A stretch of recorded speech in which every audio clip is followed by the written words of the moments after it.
Pallur Sabarmati trust സംഘടിപ്പിക്കുന്ന പള്ളൂരിന്റെ സാമൂഹ്യോത്സവമായ flyer 2024 Pallur VN Purushothaman government higher secondary school മൈതാനത്തിൽ വെച്ച് നടന്നു.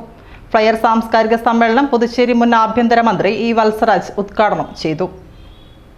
രമേശ് പറമ്പത്ത് MLA മുഖ്യ അതിഥിയായി പങ്കെടുത്തു. Trust chairman doctor Mahesh Palloor അധ്യക്ഷത വഹിച്ചു. നാടകകൃത്ത് സുരേഷ് ബാബു ശ്രീസ്ത വിശിഷ്ട അതിഥിയായി. മുതിർന്ന പൗരന്മാരുടെയും ഭിന്നശേഷിക്കാരുടെയും കലാമേളയായ വയോഫെസ്റ്റ് ആൻഡ് ഇൻക്ലൂസീവ് ഫെസ്റ്റ് ജീവകാരുണ്യ പ്രവർത്തകൻ വിശ്വൻ തിരൂർ ഉദ്ഘാടനം ചെയ്തു. സുരേഷ് കുനിയിൽ അധ്യക്ഷത വഹിച്ചു. ചിത്രകാരൻ സുരേന്ദ്രനാഥ് KP, സാമൂഹ്യ പ്രവർത്തക ആൻസി ഈപ്പൻ എന്നിവർ പങ്കെടുത്തു. വിവിധ മത്സരങ്ങളിൽ വിജയികളായവർക്കുള്ള സമ്മാനദാനവും നടന്നു. നിജിൽ രവീന്ദ്രൻ, ഗിരിജ ടീച്ചർ, പ്രദീപ് കൂവ, അസീസ് ഹാജി, ജിൻല മേരി, അയ്യപ്പസുര തുടങ്ങിയവരെ ആദരിച്ചു. എല്ലാ പരിപാടികളും ഇടവിട്ട മാസങ്ങളിലല്ലെങ്കിലും നടത്തിക്കൊണ്ടുവരുന്നു എന്നതാണ് സബർമതി മിഷന്റെ ഏറ്റവും വലിയ വിജയം. ഇവിടെ തന്നെ ഫിസിക്കലി ഹാൻഡിക്യാപ്ഡ് എന്ന് പറയപ്പെടുന്ന, ഇപ്പം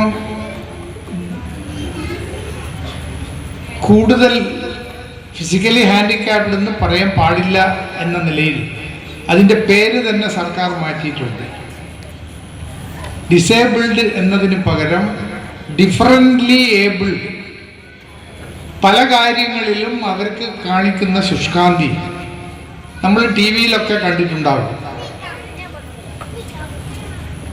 ഫ്രാൻസിൽ വെച്ച് നടന്ന ഒളിമ്പിക്സിന് ശേഷം പാരാഒളിമ്പിക്സ് എന്ന നിലയിൽ ഫിസിക്കലി ഹാൻഡിക്യാപ്ഡ് അല്ലെങ്കിൽ ചലഞ്ചഡ് ആയിട്ടുള്ള ആളുകളുടെ പരിപാടികൾ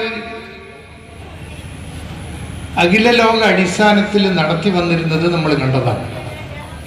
പലരും തന്നെ നമ്മൾ പ്രതീക്ഷിക്കുന്നതിലും കൂടുതൽ മാനസികമായ വെല്ലുവിളികളെ നേരിട്ടുകൊണ്ട് അവരൊക്കെ തന്നെ പരിപാടികൾ നടത്തുന്നത് കാണുമ്പോൾ നമ്മൾക്ക് തന്നെ അതിശയം തോന്നാറുണ്ട്. തുടർന്ന് നവീൻ പനങ്കാവ് നയിച്ച ഫയർ നൈറ്റിൽ Amrita TV super duper reality show winner Jayaprakash നെടുമങ്ങാടും, ജ്യോതിഷ് മട്ടന്നൂർ ടീം നയിച്ച ഫിഗർ ഷോ, ഷാർങ്ങാതരൻ കൂത്തുപറമ്പിന്റെ live mimicry show, spot dubbing, Flowers comedy Utsavam fame ശ്രീനാഥിന്റെ ഓടക്കുഴൽ ഫ്യൂഷൻ, നൂപുരധ്വനി നടനകലാക്ഷേത്രം അവതരിപ്പിച്ച നൃത്ത സംഗീത നിശ, പള്ളൂർ ശ്രീനിലയം മ്യൂസിക് ബാൻഡിന്റെ കരോക്കെ ഗാനമേള, സമത്വശ്രീ മിഷൻ അവതരിപ്പിച്ച വിവിധ കലാപരിപാടികൾ എന്നിവ അരങ്ങേറി. മികച്ച രീതിയിലുള്ള ഒരു പ്രവർത്തനമാണ് നിങ്ങൾ മയ്യഴിയിൽ സംഘടിപ്പിക്കപ്പെട്ടത് എന്ന് പറയുമ്പോൾ തന്നെ എനിക്ക് വാസ്തവത്തിൽ ഈ സംഘടനയോടുള്ള ഒരു സ്നേഹവും ഒരു ആദരവും വർദ്ധിച്ചു എന്നാണ് എനിക്കിവിടെ സൂചിപ്പിക്കാനുള്ളത്.